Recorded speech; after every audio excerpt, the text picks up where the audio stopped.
Hello, everybody. Welcome back to another episode of the OS Talk. Today is December 10th, and we're going over the OS World Cup Grand Finals. We have quite a few people with us today, actually a lot more than I thought, so I'm going to go over them and introduce you guys. First off, I'm going to be your host. My name is Zetrot. Obviously, you guys probably know that one. We also have Deadbeat with me as my co-host. How you doing, Deadbeat? I'm getting there. All right. We also have Locktav with us again, the tournament manager here. How you doing, Locktav? Great. Greetings, everybody. All right. We also have Mr. Color, one of our commentators. Now with a lot less sickness. Hey, Yeah. Zita, how are you doing? I'm doing great. Yeah, he was like 99.9% sick last week, guys. That's why you guys missed out on him.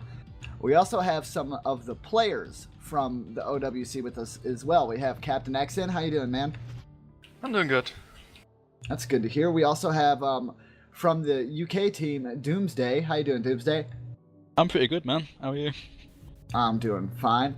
We also have one of the other star players from Germany's team, Tom94. How you doing, Tom? Hey all, I'm doing fine. All right. So I'm not going to take too much time getting into this. I know a couple people have places to go. So the first thing I want to talk about was last week's matches. And if anybody watched those, they were kind of big. At least I would think they were big. They were huge. Yeah, the highlight was probably, in my opinion, was probably the Germany versus Japan.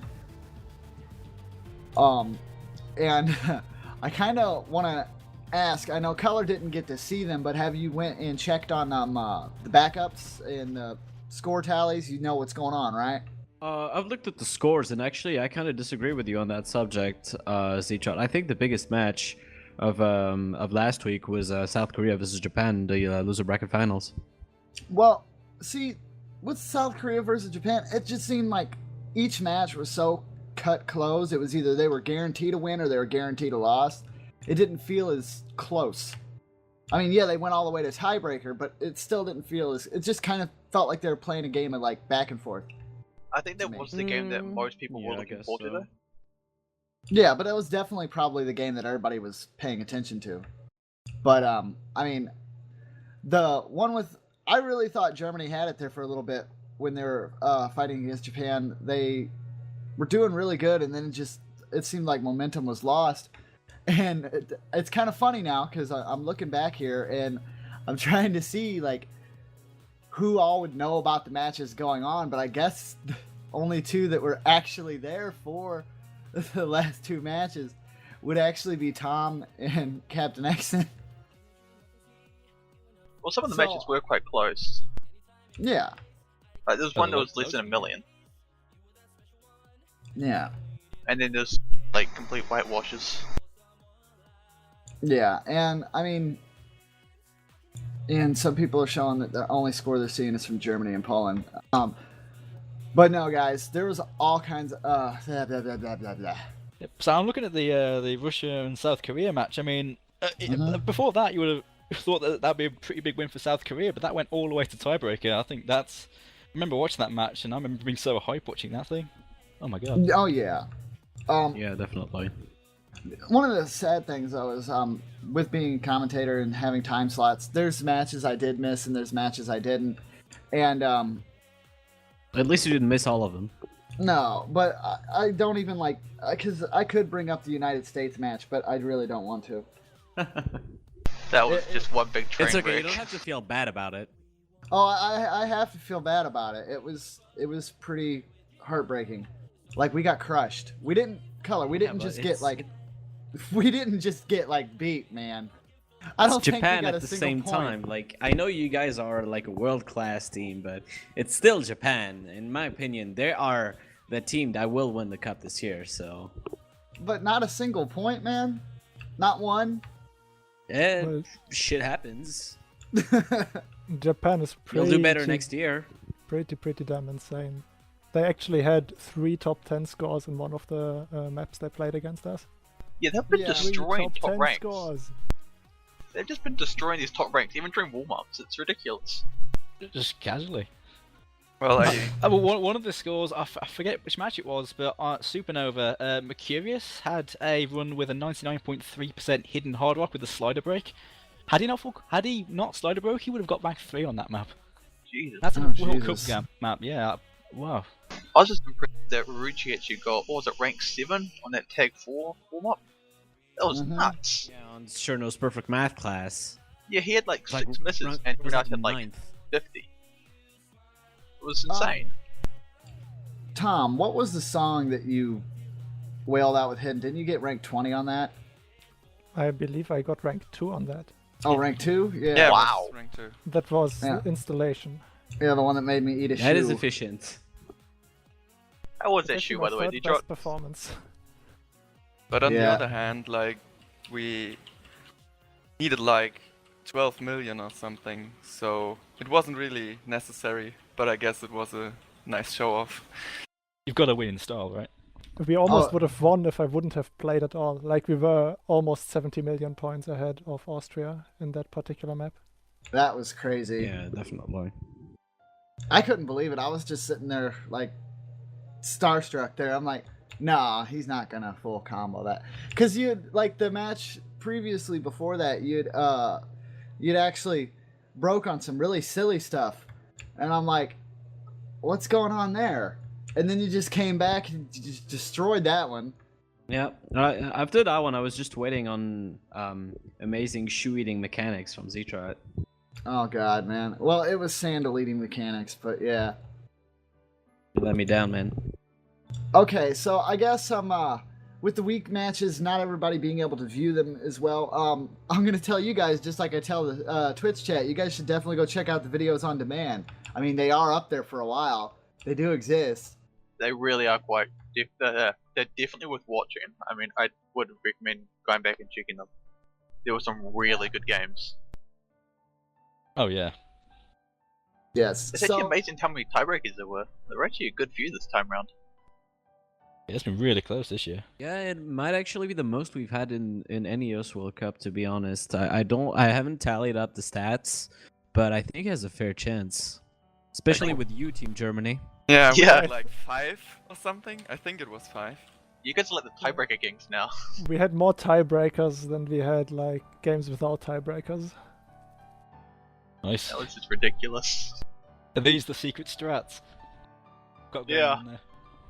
Oh, Was it- I honestly thought, like, I was sitting there talking about it as that being one of their strategies is taking a game to tiebreaker because they probably practice the tiebreaker map more than anybody. Secret strats to like make Tom more famous. Like, he's not in the rankings high up, so just make him FC all those tiebreakers. I think the tiebreaker situation is actually going to help Japan in their match against, or possibly their matches against Poland next week. Oh, yes, 'cause they have to win Yeah. twice, don't they? They do, but they've already played the tiebreaker against South Korea, so they know what to do. They know what to expect. So, not, is it going to be best of 11 or what? Is again? I guess so. So wouldn't that be like best of 22 in reality? Jeesh. I think what will happen is they'll do a best of 11 game, and then It's they'll not do exactly another the one same. if Japan Not wins. exactly. I think The match is Laptop's gonna got run. some- Yeah, the match is gonna run for best of 11, and whenever the first match is concluding, then it's resetting the score back to 0-0. And we Do the start bands over reset again as well? in case Japan wins for sure. If Poland wins, this is settled instantly. Oh man. Yeah, of course. Dude, that's but gonna be are so the rough. are the bands set reset as well, or Yeah, are they going to be It's an kept? entire new match. It's Alright. treated as an entire new match, and everything is treated as it is an entire independent one. With it again rolling, again banning, again 2 warm-ups, everything. Is there actually a map set see. for the grand finals, or is it just going to reuse the previous map set? Map pool, sorry. Yeah. It is using the current map pool. Okay. Yeah, because I mean, for 2 teams to create another map pool for just two essentially possibly, because if Poland wins the first one, that's all she wrote. But Nope. yeah, for just 2 matches, I didn't see a need in making another map pool either. and that kind of brings us to the next topic, actually. The two final teams that are going to be fighting for the top here. And Locktab actually went into a little bit of how that's going to work. Japan actually has to win twice instead of once because they're coming from the loser bracket. And I'd like to point out and get thoughts from everybody here about just all the big teams that were in the loser bracket this year. And did it seem surprising to anybody? Because I was kind of shocked that we saw so many teams in the loser bracket, even South Korea's team. Yeah. It was just like, wow. Well, I'm still assuming that Japan lost on purpose.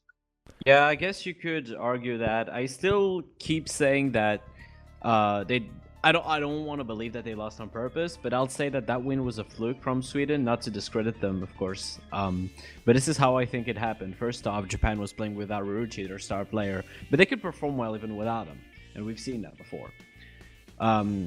However, since it was round of 16, Japan have obviously topped their group without any trouble, and Sweden, I believe, took second place. That's what they met each other on the round 16, the first round of the knockout stage. And perhaps, Japan got a little bit cocky. It wouldn't be the first time. A little bit overconfident and didn't practice as hard because they didn't believe Sweden would do that good. But turns out the Swedish team actually did really good because the maps were still, kind of on the easier side, and most players like Zytox were able to pull them up really consistently and really well. And so I think they kind of took them, Japan kind of took a curveball in the face, and they couldn't recover from that, and had to work all the way from that loser bracket straight from round 16. Yeah, that actually gets me to another issue that I felt a bit when playing those easier maps. Like, most of the top players don't necessarily practice consistency so much, or the capability of playing with pressure in an environment like the World Cup. So the amount of randomness is totally not correlated with the actual player skill in the end. So you're seeing top players often missing on those easy maps randomly, whereas other players with lower ranks, such as myself, can get full combos a lot more often, simply because they play more consistent. And I feel like that's probably one of the reasons we kind of went into it about how Germany defeated South Korea. I thought you guys prepared for it more. You guys were ready for it, and I don't think they practiced that tiebreaker at all. Yeah, like, at least for me, this year it felt like we were really a team. Like, last year it was like a collection of good people, but we weren't really taking it seriously or practicing or strategizing. But this year we really played as a team. Like, everyone contributed something to the team. It was really awesome. And of course, we talked about this last time, but probably your tiebreaker against Italy that you also won prepared you for that, because that tiebreaker in particular had a lot of traps, and I remember several players from the Korean team falling into these traps because it was probably their first time in a long time playing the map. Yeah, that one single tap right before the first break. I think Gomo got tricked up by it. Yeah. A lot of players claimed that they didn't even play the entire map pool before, like 10 minutes before the actual match. I remember that, for example, some Austrian players were claiming that. Well, I'm always a bit reluctant to believe such claims. Yeah. Well, the thing most is, of those... I saw a lot of people in group stage also who, when we were picking the maps, that they simply didn't have the map. Oh, I've been guilty of that. I can't recall that happening with Korea though, but yeah, for sure it does happen. I guess for the higher end players, it's a little bit of a little bit of like overconfidence and looking at the map pool and seeing it pretty easy and thinking, yeah, this map's pretty easy, I think I'll do it on the day. And then going in and realizing, oh wait, it feels nothing like solo. I have to say though that I think actually playing a map within the OWC is not really giving you any practice on that particular map, or at least any much better practice on that map than when playing solo. I mean, most of the people should have known that tiebreaker map actually. Like, it's a very well-known and old map. I believe it was Godspeed against Italy and also against Korea. Yeah. And at least all the players from our team already knew the map from beforehand. Dust Ice even gets very good scores with double time on that map. Like, we are talking about 97, 98%. Yeah, that's nuts. It might just go into practicing, and I mean, that's obviously up to their team and the team captains, to get them to practice and set up practice dates. I know United Kingdom team actually had practice dates. Jesse and Raikou kind of went into that you guys would actually sit down and set time aside and actually play the map pool. Just for the record, I wasn't part of those. Oh. Jesse never told me about those. I don't know if the rest of the team might have done that, but I don't recall Jesse ever asking me to play multi with the map pool. Maybe you were just too good. Maybe you're just too cool for school, Doomsday. Oh dear. I thought, no, it'll be fine. And then I choke against the Well, US. then again, you're talking about Doomsday, someone who's been back when score ranking was, the only way to determine players at the top of the rankings for so long. You imagine he's played pretty much every map out there. Yeah, that's true. But it Yeah, well- it definitely doesn't hurt just to get the extra practice in, because I mean you don't have anything to lose just by practicing anyway. It's better than just I definitely practiced the pool. I played all the map pool, and I definitely made sure before the matches I knew the maps before I went in. I just don't think we ever joined any of the multi games because I don't think Jesse ever invited me in. Aww. But I did practice the maps though. I didn't go in blind. Oh, okay. I do have a question oriented towards the players. Do you reckon that because of certain teams or certain players not practicing as much as we expect? Because I always expect every player to practice on the maps and kind of know the layout of them a little bit. Do you reckon that might be why Hidden is falling out of favor a little bit these years? But well, I certainly think it's unreliable for the team picking it because, of course, Hidden it's choke central, to be honest. That's a funny point about Hidden, because I actually play better on Hidden, and I would have performed a lot better in the entire OWC if I could have picked Hidden on some no mod or double time picks. I actually find approach circles to be a lot of clutter. That's true, but I know. The majority of players feel that. I know that obviously you're very strong with Hidden. You prefer that to no mod.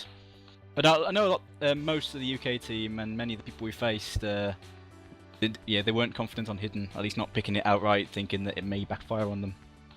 I think in the later maps, like in the later map pools, Hidden actually became indeed a problem because of the lack of practice, because some of those maps really had nasty patterns in them which you had to learn by heart. But I think in the earlier few map packs, the Hidden maps weren't so hard, so they were pretty much sight readable for normal players, I guess. That's true. Okay, one I can think of that was like one of the really ones that was not played a lot was Crazy Night. I know in the round that was banned a lot. I know in our games, the UK games, it definitely was banned. It was like a 100% ban.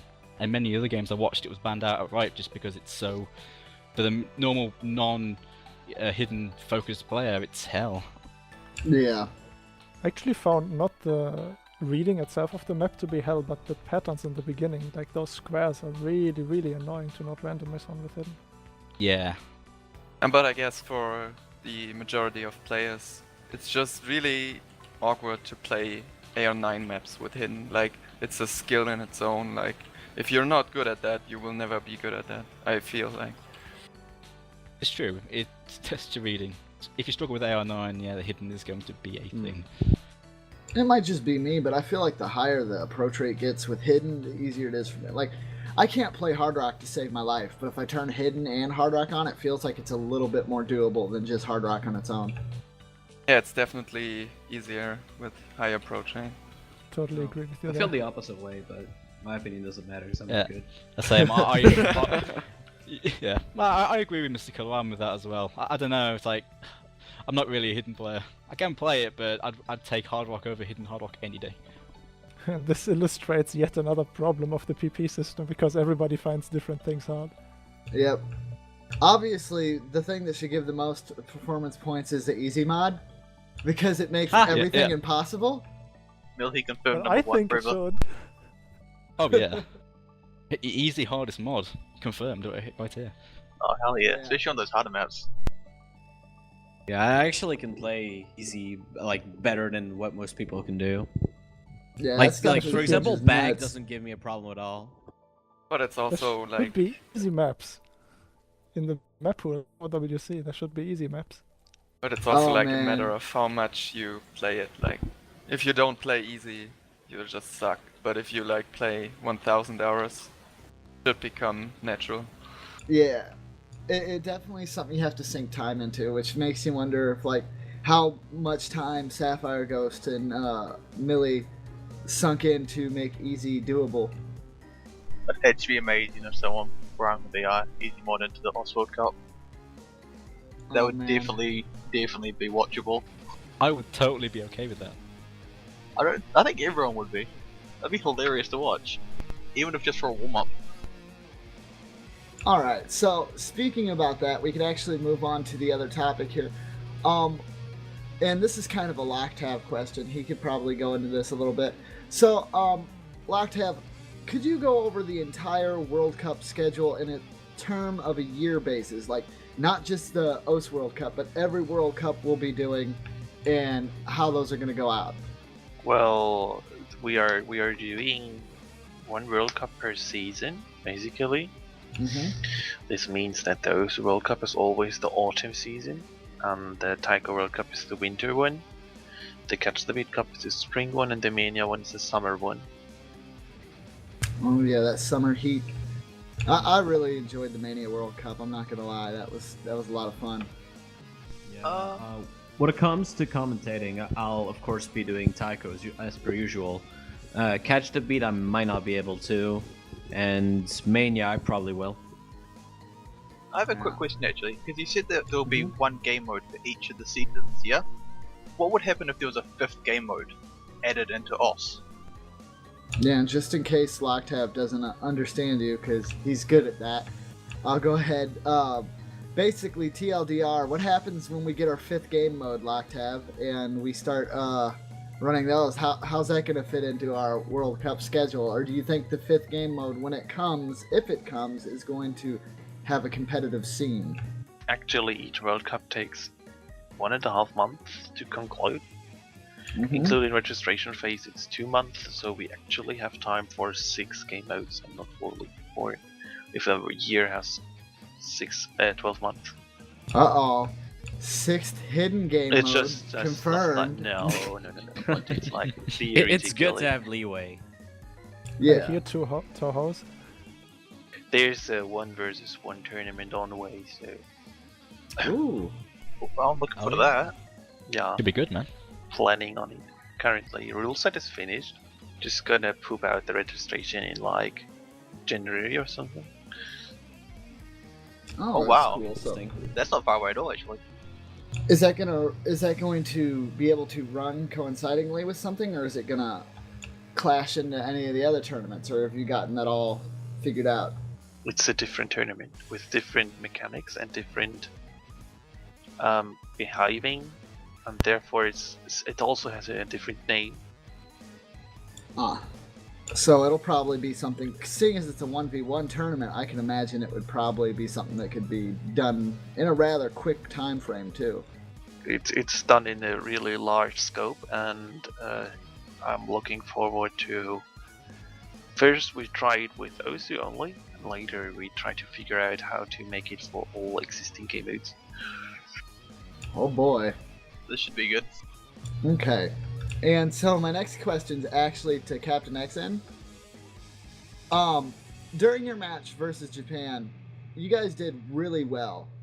And I mean, when you started losing the momentum, what do you feel could have got you the win? Do you feel like if there was more planning, more preparation, do you feel that you could have made that, or do you think that it was just not meant to be? Well, I do think that we played a lot better than in the game versus Poland. Like, it was a really good game by us, I think, but let's be honest, like, we had no chance to win at all. Like, I feel they just crushed us. Like, they were so good, I don't know. I'll I be mean, you honest, guys during did the really well. during the Poland vs Germany match, I was mostly watching Captain, because you were doing really well in that last match. Like, holy crap, really good. Yeah, I was doing quite well, but like it's a team tournament after all. So I was showing a few friends the match, and they actually couldn't believe that you were playing with a mouse instead of a tablet. They just could not believe it at all. well, I do feel like Zetrod and some other people didn't know that, but whatever. Oh, I think I had brought up the fact that you were using a mouse at some point, because somebody had asked, what were they using? Were they all using pins or were they using mice? And I think I was just by myself that one time, but the time before when I was with Raikou and it was one of your guys' matches, I can't remember which one, I'm pretty sure we did say that you were using mouse. Yeah, maybe. But like, to come back to the Japan game, I do think that we played really well, especially me. Like, I had a good game there, and it was really, really fun. But in the end, they just crushed us, man. Like, let's be honest. Yeah. And I kind of like that you pointed out that it's a team game and everything like that, because like some of the people are saying here, when you're looking at Twitch chat, it's usually, they don't usually just go team unless you're saying root on your team, then they'll root everybody in the team on. But normally they'll look, most players will scope out and just try to see who's owning the map the best, and they kind of just throw all the support towards that one person, which isn't cool, because I mean, if one person breaks combo, if nobody else on the other side does, you've already lost. It requires all four of you to do awesome. Exactly, and as much of a team game we can call this game to be, it's still incredibly individual, because you have to have your entire team do well, and usually a player cannot cover for another's mistakes unless they do like that super 1v4 carry that sometimes happens. But generally, and it is especially prevalent in modes that aren't O standard. You just cannot do that. Yeah. Well, yeah, of course, everyone is like fighting for themselves, but in the end, like, all the 4 scores matter, and against good teams, it's just not possible to carry alone unless it's like a tiebreaker with like 2000 combo, where it is possible, but like on these 1000 combo maps up below, it's just not possible. Yeah, that's true. I say when you're playing, you know, your own score goes to it, but I think the time between the matches where you're getting together and you're practicing the map pool and you know, building a team spirit, which is what it is, that's quite a big thing as well going into the matches, because it breeds confidence. Mm-hmm. There's a little bit, especially outside the matches, in my opinion. It's definitely something that went really well, at least this year in the OWC for us, because we always together looked at the whole thing as a team in the first place. And when somebody did a mistake, most of the time we didn't even mention it. Like, it was a given that everybody does a miss at some point, and we did not start talking to those people, telling them how bad they are or something, but we just kept positive and encouraged each other that it's fine to do a mistake, because the other people will be there to always carry you in case something happens. And it worked out in the end. Kept the morale up. Yeah, and that's a very important thing to do, because, like, especially when you're going into a losing situation, or if you're stuck on match point, like, stuff can start to look pretty hopeless, and if your team's got your back and they're telling you it's going to be all right, we're gonna survive this, chances are you're going to try to give it all and put 100% towards it, rather than them just going, oh god, we're screwed, we're so screwed, that team is a monster, we're going to die. You know, going into it like that, you're probably not going to do too well. Yeah, I can imagine. I'm actually glad that we never had such a point like that. Even at the game against Japan, we were actually pretty, I would not say confident after a few maps, but we were not distressed by the way we were losing or something. Yeah. I suppose And like basically just looking forward to the next map we are going to play and trying to give it our best to get as many points as we can. Yeah, basically. I suppose that all you can do really is just go and do what you can, because, well, you can't confirm that you're going to get all FCs. The other team might not necessarily, and they might do worse than you, so there's always that slight chance that you will win anyway. Yeah. And It's not uncommon for teams to like come back from like 5 or 7 million points down and take a win. Yeah, but chokes do happen, and we've seen it. Like matches where you feel like, oh, the other team's got it in the bag, and then when the MP link comes out, you're like, what? And it's just confusing, or people last second losing, or there's all kinds of different stuff like that that goes into it. I feel like they make the tournament as a whole a lot more interesting. Mm-hmm. It keeps the And, suspense real. It's funny because one of the people here talking with us in the chat, they just actually brought up the next topic point I wanted to go into. I want to ask all the players that are here with us speaking that took part in the World Cup here, how you guys deal with stress and the environment that the OWC brings when you play on a tournament of this caliber. How does it affect you? Well, it's definitely got a lot of pressure to it because you know you're going into a big tournament that's got quite a lot of viewership, and you get one chance to do well for your team. I mean, the main way I dealt with it is simply just got to keep focused. I mean, when I was playing, I found it easy for my brain to wander for whatever reason because I was quite nervous. But it's all about focusing hard, and if you focus hard, it's like, you know, you channel everything else out. It's a very similar way you deal with any sort of like high pressure situation. You just keep focusing on the job at hand. Like for me personally, it's very close to that famous Ask FM answer by Ruruchi, which is please enjoy game. It is like you have to be very confident and also have a lot of fun. Like you have fun, you will automatically play better. If you like go into a match with the mindset you're going to lose anyway, suck, I don't know, you just play bad. You need to have a positive attitude. Oh Actually, yeah, just- I loved playing in the OWC. I loved it. I'd definitely do it again and again over the coming years. It's awesome.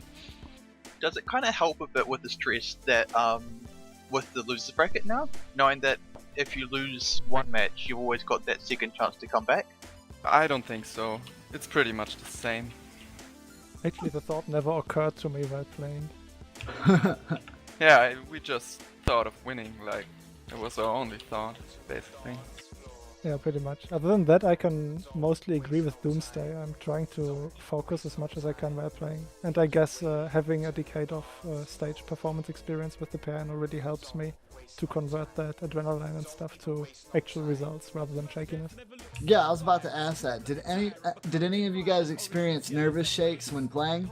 Because I didn't see too many cursors jitter. I did see a couple during the round of 16, but as we got further and further into the tournament, it just seems like cursor control is much more calm and collective.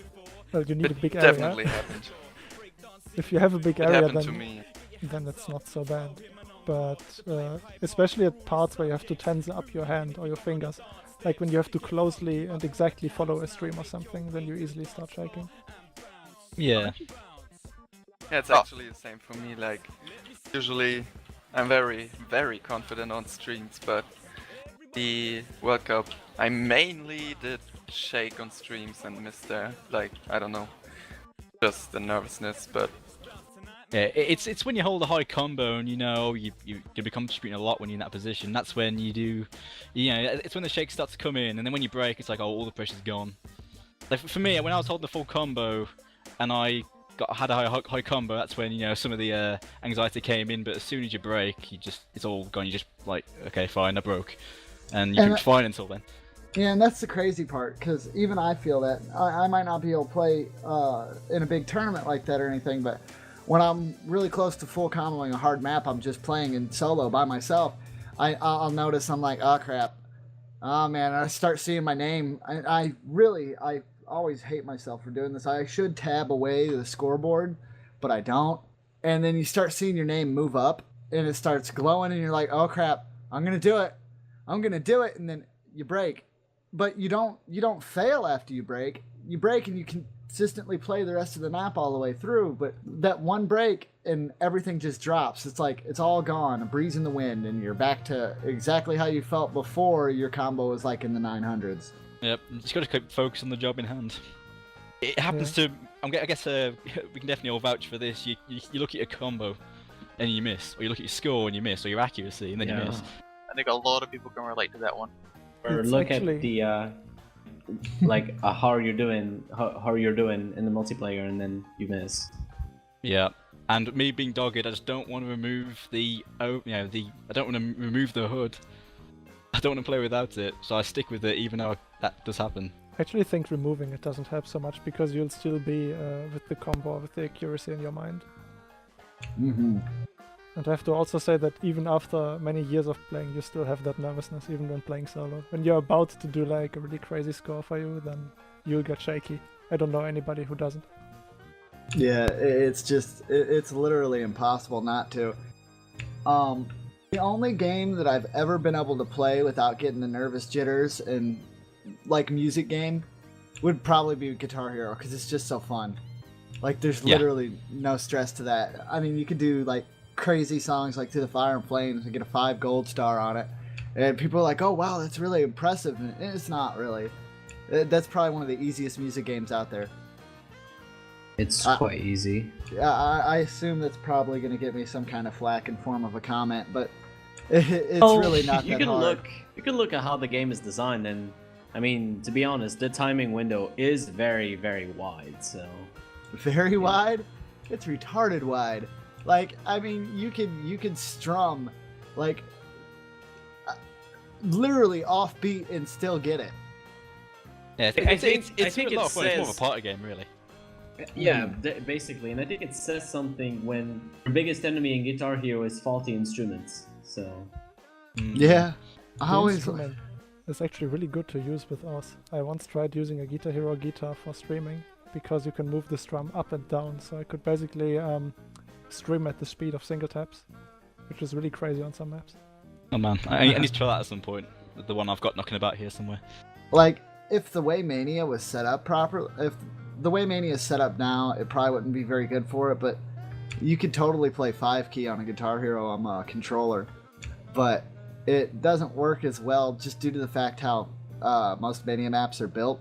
It's not really good for it. definitely. It's built for keyboard, and if you don't use a keyboard, Yeah. then you're gonna struggle. Yeah, it's a lot of fun to use a Rock Band drum kit with Tycho though. Oh, I would imagine so. Yeah, I wanna I've seen try that. be used before. Okay, so this is probably what everybody's been waiting for as we move on to our next thing. I want to go over predictions for the winner of the World Cup, and we'll go over each person's predictions. And I'll start it off. I think Japan's probably going to win this. I'm not saying that Poland can't win it because they definitely have the upper edge going into this. They only have to win once to take it. And this would be the first time in a long time that a team from Europe. Well, no, this might actually be the first time a team from Europe's actually took the right. I think it might. I think in terms of like the final, I think it's the first time a European team's been in it. Yeah, 'cause wasn't it Taiwan, Korea in the first one, and then Japan, Korea? Well, for finals on the first one, it was the finals were Taiwan versus the Netherlands. So there's been a European team in the finals before, but that was the only time. Other than that, it's been the first time it's been Taiwan versus the Netherlands. Then it's been South Korea versus Japan, South Korea versus Japan, South Korea versus Taiwan, and this year Japan versus Poland. Yeah, and it's definitely changed up a little bit, but it looks like it's coming back to the original first in sense of countries. It looks like this is kind of a repeat of the first tournament then, in a sense. But The European countries have done a lot better than any year before. That is for sure. So that's who I'm gonna go for, though. It's just like I was worried about Japan there for a little bit, but then when they came back, they decimated the United States. They didn't even give us a chance in hell. We didn't even have the time of day. And then Germany gave them a good run for their money, but once they started getting going, man, like it was just there was no stopping it. It was like a steamroller.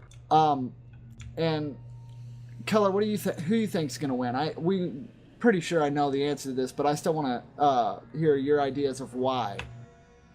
Watashi wa hype train desu. Yeah, I'm going with Japan as well. I pretty much think like you do, Z-Trot.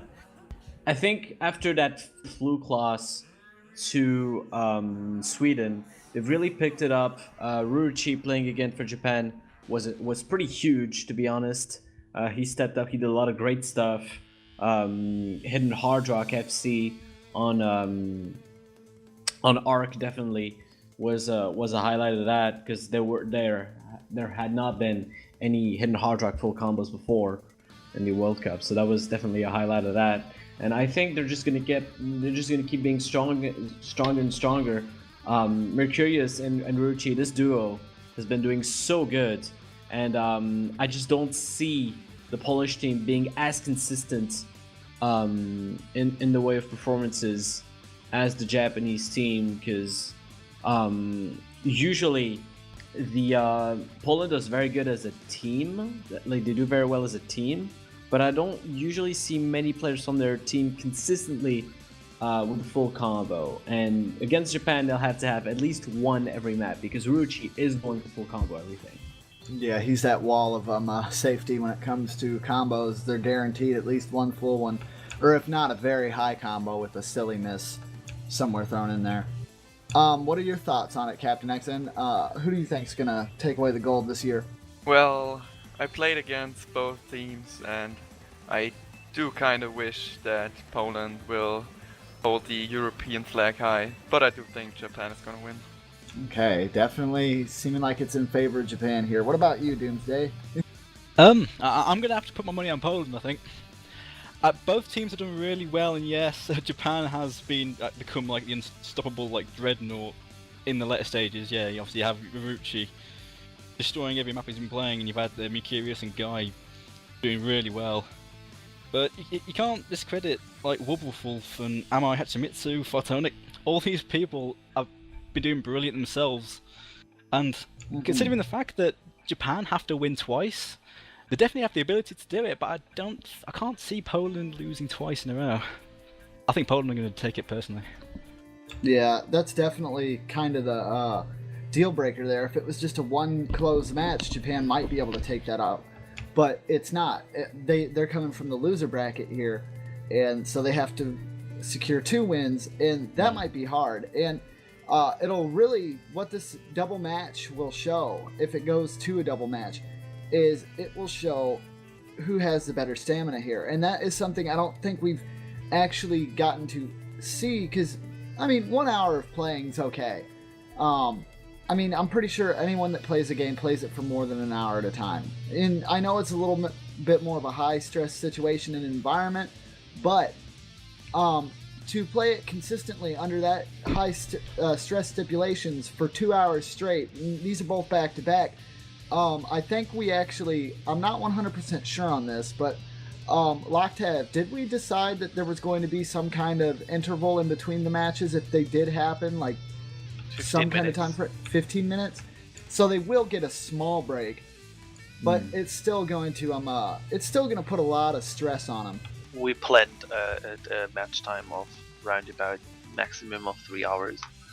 Plus Something that should be mentioned as well is that for Japan at least, they switch up their roster a lot more than Poland does, because when Poland plays, it's almost always Vertovnik, Wobblewolf, Amai Hachimitsu, and Sturm, with some changes here and there, but mostly these 4 players. And for Japan, you've got staples for Mercurius and Ruchi, but the rest of the roster can be completely changed. I mean, you've got Porteri, Potofu, Sinch, Seria, and Guy. These players can be switched and swapped around at will, and I think this will go to Japan's favor when it comes to the finals. Yeah, that's true. That's true. But you got to think as well. It's like you said earlier. It's a lot of playing time. It's a lot of time you're going to be under the coach. And I understand the players like Ruchi they're going to be used to this. They're going to be used to being under the eye while playing a lot. So he's probably going to be fine with that time. But the other players, I'm not so sure. And I think the Polish players have more ability in terms of keeping the heads cool during that time. I mean, like I say, to bring up Wobblewolf again, I've known him for a long time, and he doesn't know the word of pressure. He doesn't know the meaning. He is so cool under pressure. Same with Fartonic. Fartonic is ridiculously consistent, and I think it's going to show through in a match that long. And Tom, what are your predictions for it? Who do you feel is going to take away the gold? I heard that Poland had actually some trouble when they played against Germany, so they did underperform. So I don't feel like I should compare the performance from the match against us with the match of us against Japan. But considering those crazy full combos of Japan, I can't really hand it to Poland. Even if Japan has to win twice, I think they can do it. Because if you look at those scores, we had so many full combos against them, yet they had more than one almost all the time. I can't imagine Poland consistently pulling that off like Japan did. And tournament manager and organizer Locktab, what is your opinion on it? Who do you think's going to take it? I stay neutral on this. That's actually not a bad. He bad, wouldn't if Germany point was to still in say. it. That's one thing I can tell you. Nah. I He'd be don't sitting want there- captain to win. He'd be sitting there with his German flag, go Germany. I don't want Captain X to win. Oh wow. The betrayals. Oh wow. Wow. So that's why we lost. I Okay, understand now. so I'm actually gonna breeze over that other topic as we've kind of decided beforehand that it's not something we want to touch with. So the next one will kind of just be, I was hoping to get Raikou in here as well, but it didn't seem like it was going to happen. So my next thing is I want to go over the commentation time zones and all kinds of stuff, because I have all kinds of stuff to blab about this. Like, I could literally go on about this, but we'll keep it short and sweet. This is kind of for me and Color. But, Color, how would you say commentation has improved over the years? And would you say that the time zone thing has gotten a little bit more user-friendly, or do you still dread when you have to wake up at, like, 3 in the morning and commentate stuff? I'm gonna be very honest. I think we've done tremendous efforts this year. There's been very, very few times where I wasn't physically able to be there. Most of the times were because my parents needed me for some stuff, or I was sick, just like last week. So, I mean, there was the one odd match, which I believe was the United States versus Japan. I believe was like very early on for me, and even then it wasn't 7 that. a.m. Come on. 7 a.m. for me, and that's not even that bad for me. So Midnight. it for works me. out because it's in my time zone. But yeah, definitely, I think we've done a lot of efforts. But I guess I'm just kind of lucky that way that things turn out to work out for on being on that side of the planet. So Yes. I assume for you it must not be that pleasant. So I'm gonna go ahead, and that's the good side of commentary, and that's great. I will say that yes, we have improved over the years. It's definitely gotten better. It's gotten smoother. It's much more easy to manage. But I want a commentator time bracket that these players know that we could be at, so they know that they have somebody to commentate for them. Because I enjoy it. I do. Don't get me wrong. But I'll tell you what I don't enjoy. I don't enjoy having to have Locktab call me on my phone and wake me up because there's no way I'm getting up any other way. What time was that? What, like 4 in the morning? 4 or 3. Yeah. 4 or 3, yeah. And that's incredibly early for me. And I know that some people during the chats and everything, like the last couple matches I did, people were like, wow, it's so much better. You're so much full of energy. Why weren't you like this in the beginning? Because in the beginning, I was getting woke up at crazy random hours of the day. And it didn't matter where I had slept beforehand. It's like, we need you. There's nobody there. I will say, I don't think we had but maybe 1 or 2 matches, maybe a few more, where we only had one commentator. And that is an incredible improvement. There's been a few times where I've had to commentate alone, but I really don't mind because I can usually handle stuff by myself. I mean, I'm used to it. It's been how many years? So Yeah. I don't mind when this happens. And I think the only times where Zetrod you've had to wake up at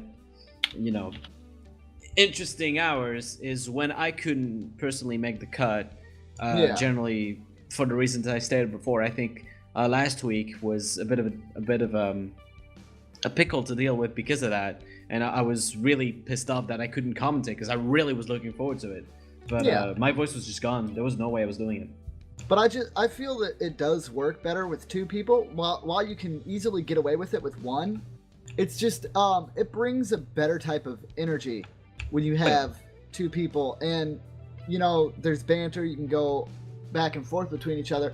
And while there was times that you had it covered and I could have slept, I felt like it would be better to just leave you all alone. Because I mean, if you look back at a couple years ago in the commentary, like sometimes when we were stuck out there, we were just stuck out there, man, and it was just us for long set periods of time. Do you remember the last year's OWC where we had like 3 weeks of group stage and having like each weekend consistently being me around for 42 hours for 3 weeks in a row? So I don't want to hear any complaints about, oh, I have to wake up 7 a.m. in the morning.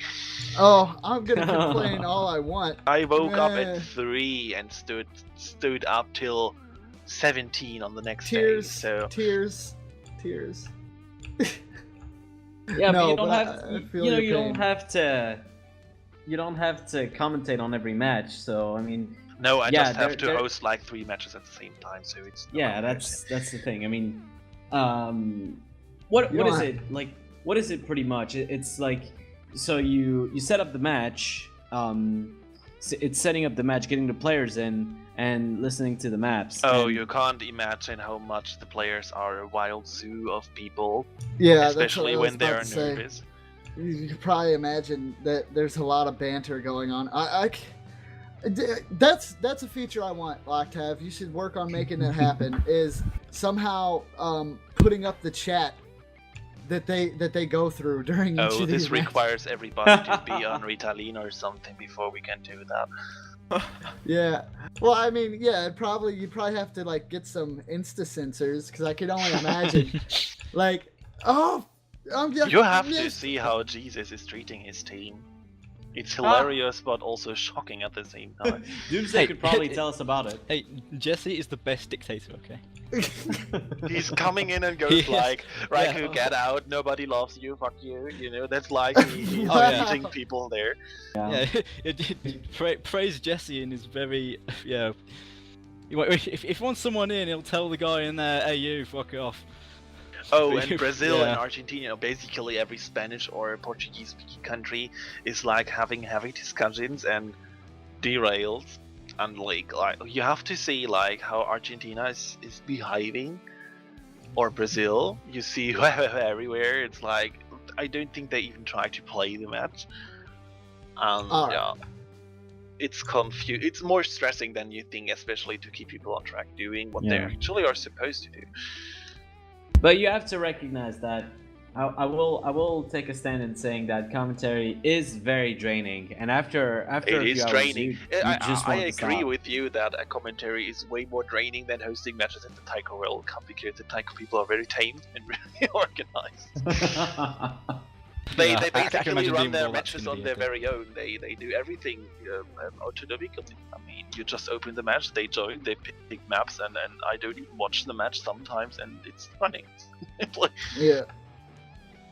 And unfortunately, like when it comes to commentary, the biggest thing that happens right now is when we don't know, and that's the worst possible feeling you could ever have, because you have all these people on stream wanting to know everything. They're like, "What's going on? Why'd the stream stop? What's this? What's that?" And you're looking to the streamer, which is usually Marcin in this case, and you're like, "Marcin, what's going on?" And he's like, "Oh fuck, I don't know." Yeah, it's very difficult. I think this year how do I say this? It's gotten a lot better though. It's gotten a lot better, but people's expectations have also increased, and I think we have to keep up, which is very difficult, because I'm personally very proud of what we did this year. I think we did very good on the commentary side, but people are still complaining that the commentary is like not what they expect and things like that. And while I do have my own opinions on what we're doing, and they're very good, I can't help but listen to these people and take their remarks into consideration, because they very often bring up some very valid points as well. You can't please everybody anyways, so... From a viewer's perspective, I think commentary was really good. I really enjoyed it when I was watching when you were on cast. I can agree with that. And unfortunately, Color, while you do have people that do bring up very good points, and I like to listen to those too, you also have about 1,000 people that are just like YOLO swag 420. Your stream sucks. These are funny to listen to, but you can disregard their opinion entirely. I mean, I didn't even bring that up because that's kind of obvious. But... Yeah. So in the Okay. Twitch realm, when you knock in multi-thousand viewers, they compare you to other The games. big leagues, and the guys that get Exactly. it's like their job pretty much. Like, I come in and I get compared to Kobe and Freak, and I'm just like, yeah, it's just not the same level. you need to increase your pun level. Oh, Also, man. people Yeah, never have the pun's some advantage. apprenticeship or anything when it comes to speaking in a radio-like fashion. I mean, like everybody working on radio or doing commentary in every other official esports or sports or whatever you see on broadcasts are like having some apprenticeship or even studied this. And I know that they are really professionals and they learned this for over 3 or 5 years. So you can't compare this with people like Color who are doing very good, even though that they're never or like Detroit who have never actually learned this in particular. Well, I can't say that I learned anything, but I've definitely had a telemarketing job for 7 years, which might be the reason why people like my voice so much. That's about the I've- only thing I could think of. I've received, I've received people like thanking me for the commentary, telling me it was really nice, and I definitely enjoy all the positive comments I get, and the criticism as well. And I think it really depends on what the setup for every match is. I do feel like there are people I am better at commentating with, especially this cup. I think we've done a great job, Zetrod and I together. As well as Raikou, he's been very, very interesting to listen to, and when there's that kind of synergy, when one of the players does the play-by-play, and one of the commentators does the play-by-play, and the other adds a bit of insightful commentary on the side, is when you're really top-notch. Or sometimes just playful banter. Yeah, well, that's usually between the matches, though. Yeah. One of the things I would like to point out is, Color, you definitely need to watch the VODs or the video on demands for the last 2 matches. Yeah, I want to, but I just don't have that much time. Uni is taking all of my time. And more specifically, the one where me and Raikou got together, because I was on like 10 cups of coffee, and it was amazing. Oh dear. It was great. And then on the one, I literally was able to play-by-play announce everything and consistently speak it without stuttering, jimbling, or anything. It was really fast, That's really clear, really good. That is something else I think we've done a lot of progress with, is the clients we're using. All these, shadow misses that we kept, making jokes about, gone. And it is so much better. Like, the players don't even know. The people who watched from the beginning, they've told me how annoying it is when they see it. And I'm like, I know it's annoying for me too, and there's nothing I could do to help it. And it was fixed during this tournament. I didn't even believe it could be, but somehow it was. I don't know how. And what a great thing what a great improvement, because I think the commentary just skyrocketed tenfold from that. Because Smoogy's a god. Yeah, Smoogy is a god. That's basically all we could say about that. I will agree to this. Yep. All right. Mad though. props to him. Yeah. All right. It actually looks like we're going to be able to move to user questions. This one's going a little bit longer than I wanted, so we're going to try to get these out as quick as possible. So hopefully you guys got your questions ready. I will have a list from Kiyanko coming up. I'll go ahead and let her ask the first question. It can be directed at anybody who's still got their mic open. Feel free to ask that, Kiyanko, and then go ahead and give me that list whenever you're ready. Okay, so my question is that which one of the map pools do you feel was the was the most consistent or had the best maps in it? In terms of consistency between the maps, I think actually the earlier pools were better, like the round of 16 even maybe, because the maps were really evenly hard, I would say. With maybe the exception of the Hard Rock maps, I felt like some of them were a bit harder compared to the other maps in the pool. But the map pools with the most fun were definitely the last two, for me at least, because they were simply in like a more enjoyable difficulty. The first few map pools were just random SS maps.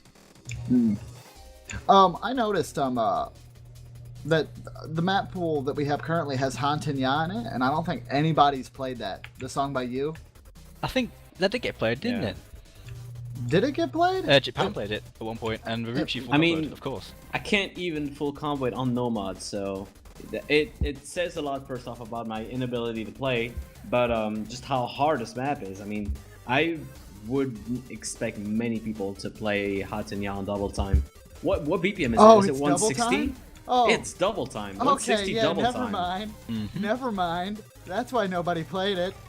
Pretty much. I mean, you do have freestyle on the side. That's been played, and it's quite the fast map as well. But you know, it's easier to play, definitely. I think Than, I knew more of the than Hatanya. maps. I think I knew more of the maps going into the later pools than I did going into the early pools. So I would probably say I probably enjoyed the later pools more than the early ones. But in terms of consistency, I would have to say, just probably because of the nature that they needed to be easier, they were probably more consistent in the easier pool in the beginning of the tournament. Now, my favorite map to watch was definitely the tiebreaker for the finals, P8017.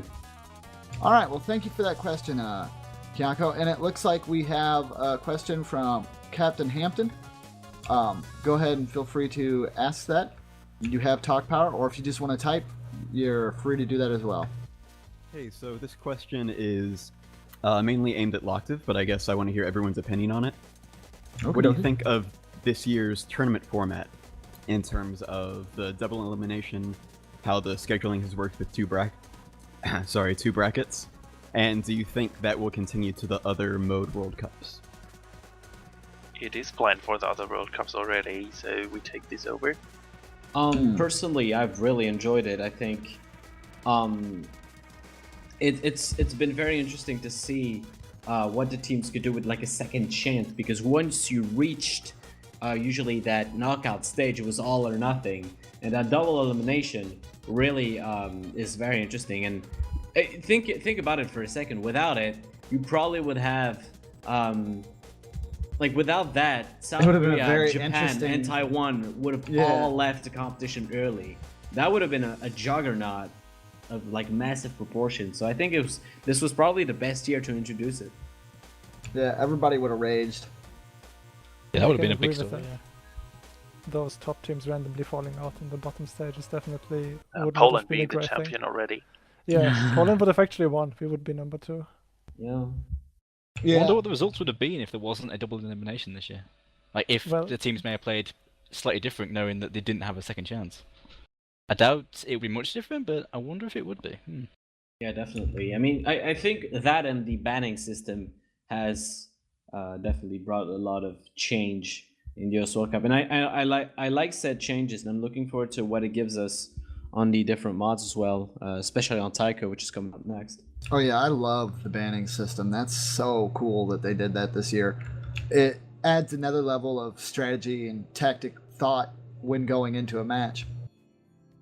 Like, you can avoid the maps that you're going, oh crap, there's no way we can do that. Well, you don't have to.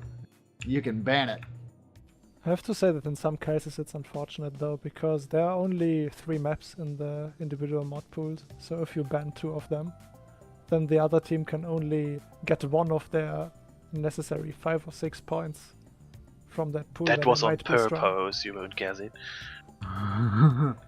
Yeah, I still think it would be cooler if the pools for the individual mods would be like 1 or 2 maps bigger, so that the No, strength that's of the, too much. of the teams can still The come out. OWC will constantly staying on focusing on Nomad mostly, because for my opinion, if you can only play Hard Rock and Hidden and you are only able to crush teams with Hard Rock and Hidden, you're not allowed to bear this title, because you must also be capable to play on Nomad. And that's why the specific mod pools are so small. Yeah, it rewards versatility. I think it was The Yeah. small that's size the focus here. forces you to play on different layers. Yeah, and you gotta to be good compete at on everything. The nice way of saying this is basically we ask for you to be all rounded when going into this tournament. That's true. And also as well, for a certain map pool to be banned out completely, it involves both teams banning them out. Which if both teams are banning out the same mod, that tells you that both of those aren't confident on that. So one team can't really counterpick the other team. Yeah. Usually there's usually one or two bans that are, I don't want to say wasted, but used on hidden anyway, and which really fell out of favor this year. So.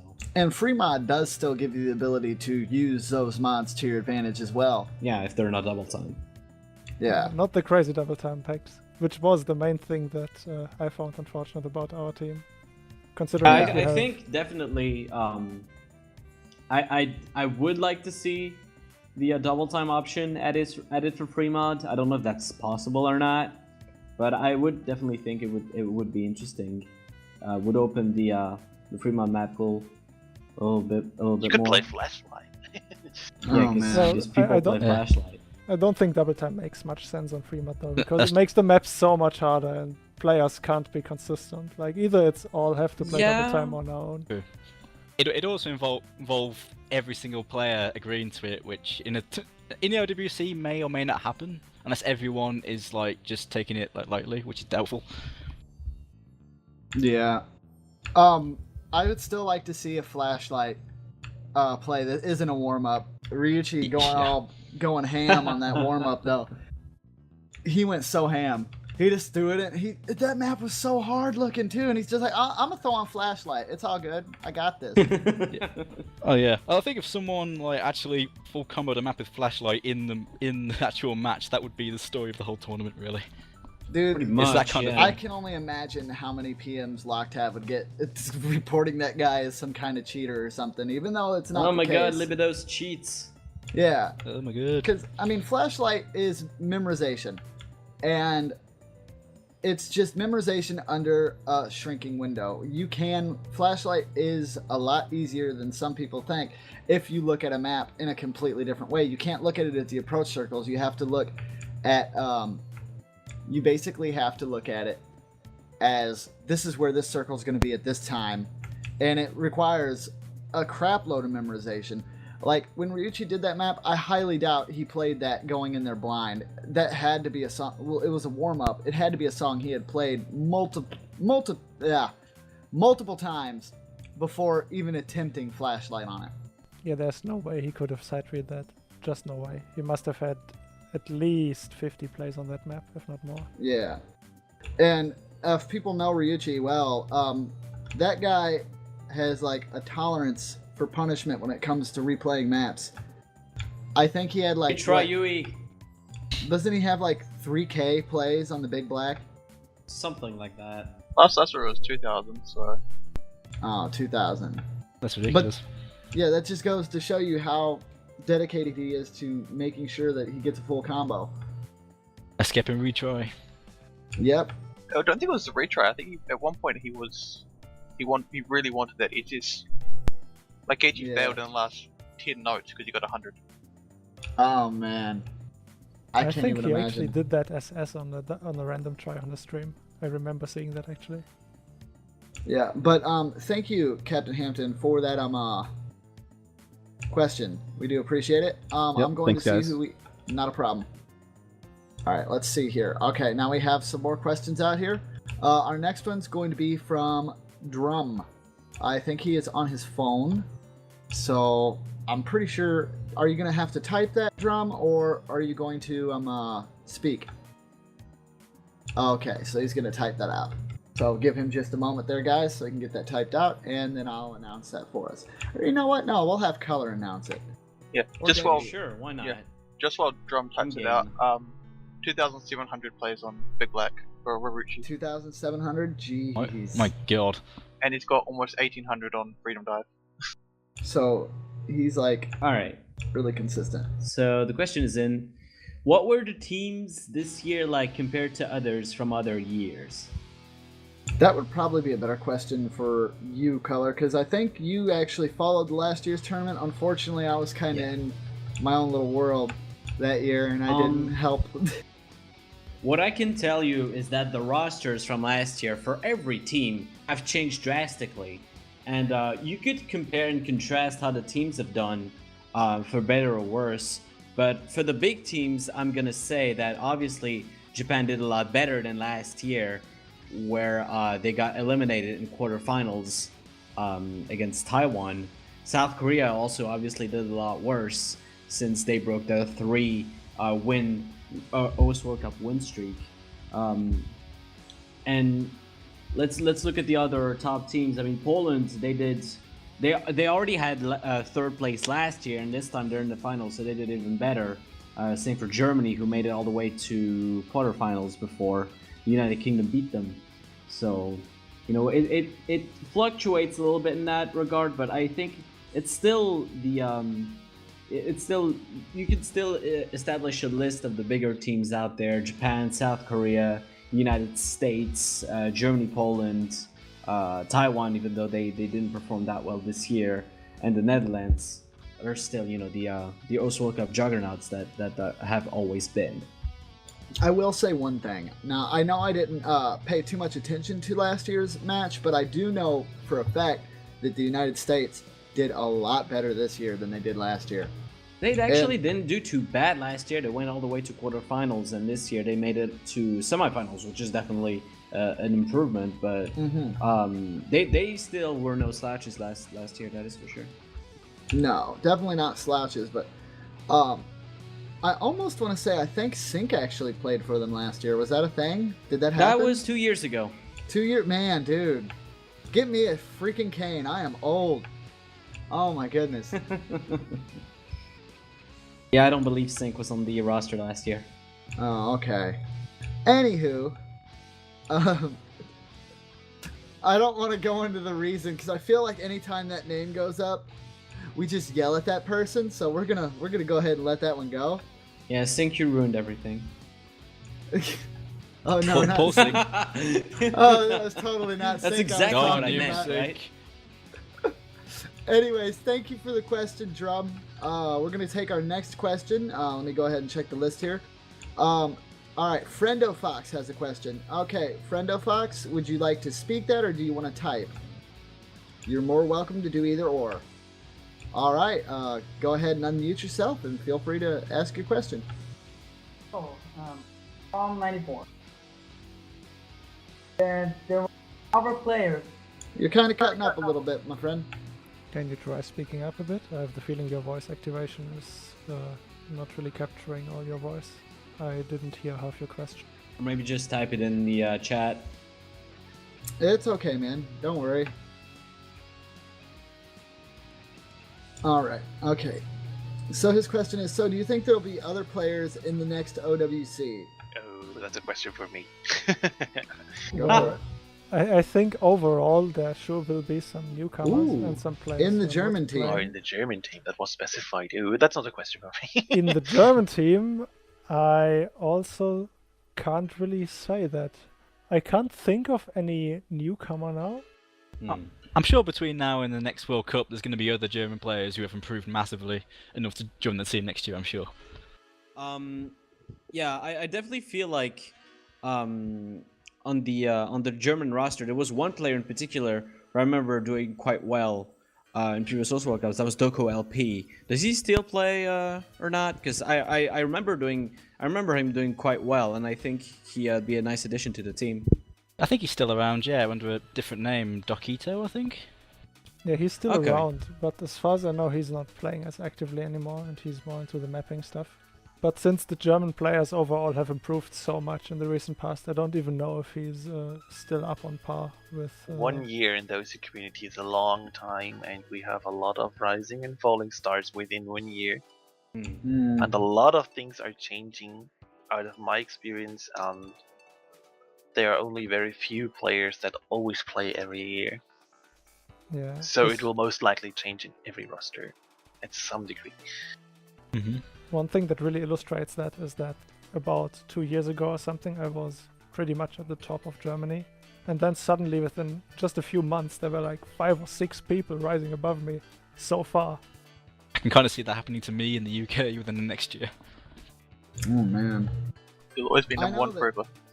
Yeah, I noticed that there was a lot of people, like, I remember when Portal Life didn't even, like, play, and, like, I could crush him in multis, and now he's all, like, good, and I'm, like, still bad.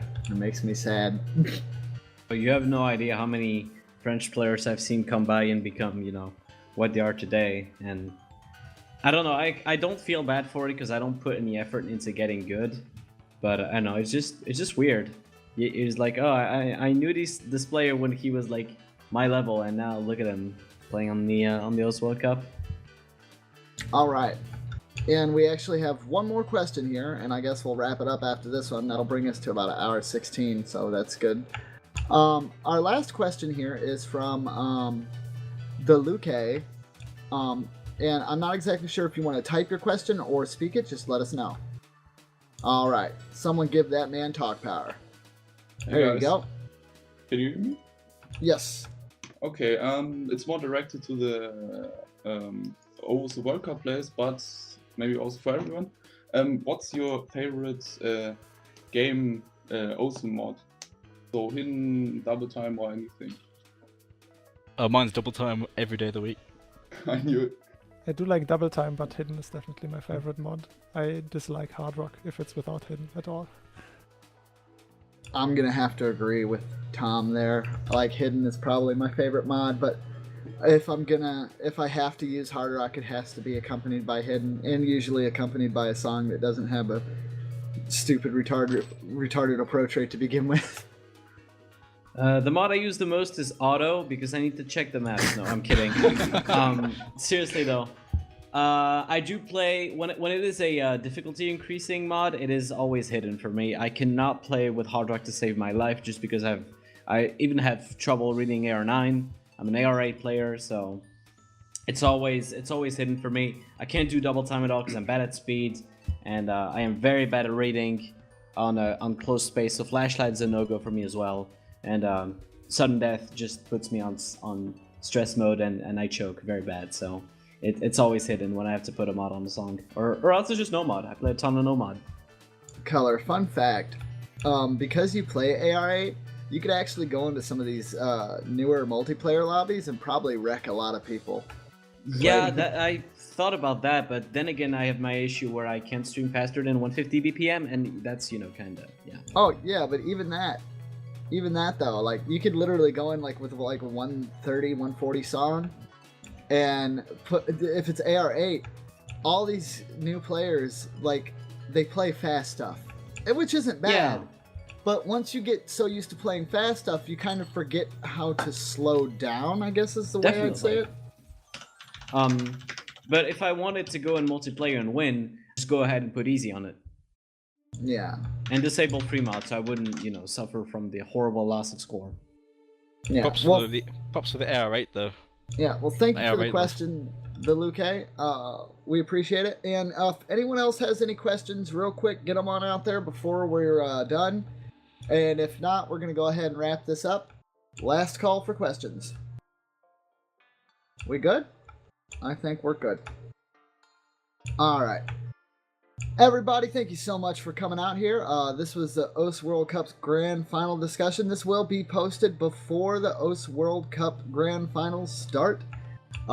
So definitely be on the lookout for it. And remember, Rhythm's only a click away, and we'll see you all real soon, okay?